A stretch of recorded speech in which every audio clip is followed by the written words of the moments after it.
Are you struggling to fall asleep when you go to bed? How about staying asleep for the entire night?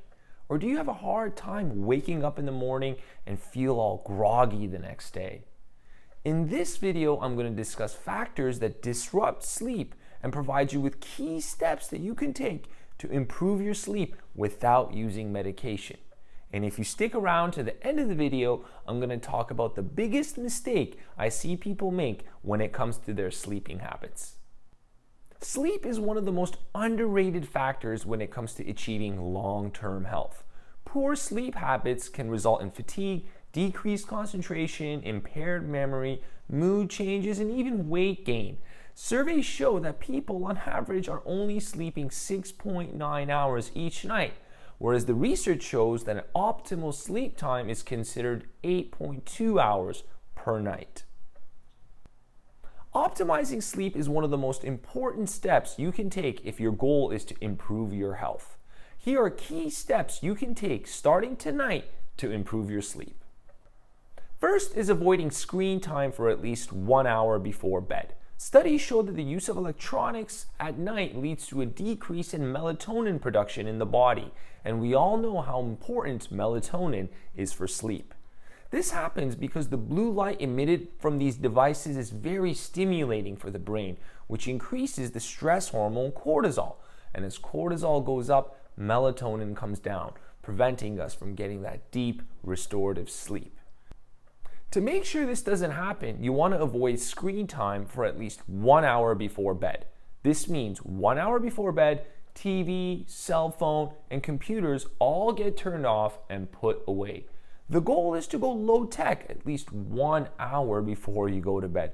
Read a book, do some light stretching, clean your room, do some laundry, take a bath, anything that does not involve technology. If you have to use your computer or cell phone near bedtime, I suggest using blue light blocking glasses to minimize your exposure to the blue light. I've included the link to the one I recommend below in the description of this video. Next is making sure there are no electronics on in the bedroom. Devices such as TVs, computers, and cell phones and modems generate radiation that causes disruption in sleep for most people. Experiment with moving these into another room. I highly suggest putting your cell phone outside your bedroom, and don't worry, you'll still hear it if there's an emergency, and you'll still be able to hear your alarm. Just make sure you turn the ringer up high. The next key for improving sleep quality is avoiding caffeine after 2 p.m. or considering eliminating it entirely if you're sensitive to it. Caffeine is a stimulant and can be very disruptive to sleep, especially if you consume it too late in the evening. What about alcohol? This is a controversial one because many think that alcohol actually helps them sleep, which is not true. Alcohol may help you fall asleep, but it prevents deep sleep. What happens if you drink wine or any type of alcohol near bed is that you increase your blood sugar at night, and after which it comes crashing down, and when blood sugar dips at night, the body produces cortisol to bring it back up. And as we discussed earlier, cortisol is stimulating to the brain, which prevents us from getting deep sleep and causes us to wake at night. So avoid drinking alcohol before bed if you're struggling with sleep. If you're finding this information helpful, be sure to scroll down and subscribe to my channel, as I have lots more great content coming up that you do not want to miss. And be sure to hit that bell so you know when my next video is released. The next thing we want to do to optimize sleep is making sure we're not exercising too close to bedtime.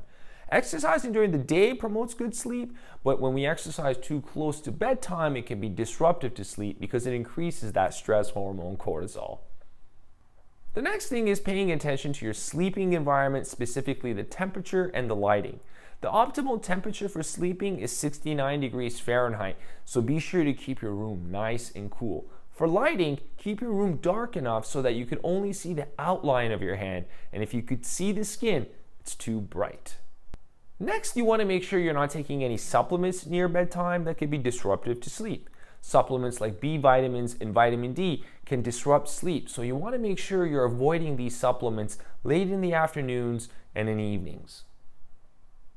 Lastly is one of the biggest mistakes I see people make when it comes to their sleeping patterns, and that is when people wake early in the mornings on weekdays but sleep in on weekends.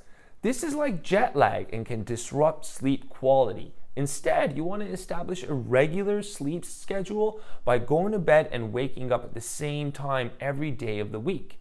The body likes rhythm, so when you go to sleep and rise at the same time each night and day, it helps your body's biological patterns get in sync. I hope you found this video helpful and now understand what steps you need to take to improve your sleep quality. Remember, getting a solid 8 hours of quality sleep is crucial for your health, so be sure to implement the strategies we discussed in today's video. If you have not already done so, be sure to subscribe to my channel as I have more great content coming up on how you could use nutrition and lifestyle as medicine to improve your health. Thank you for tuning in.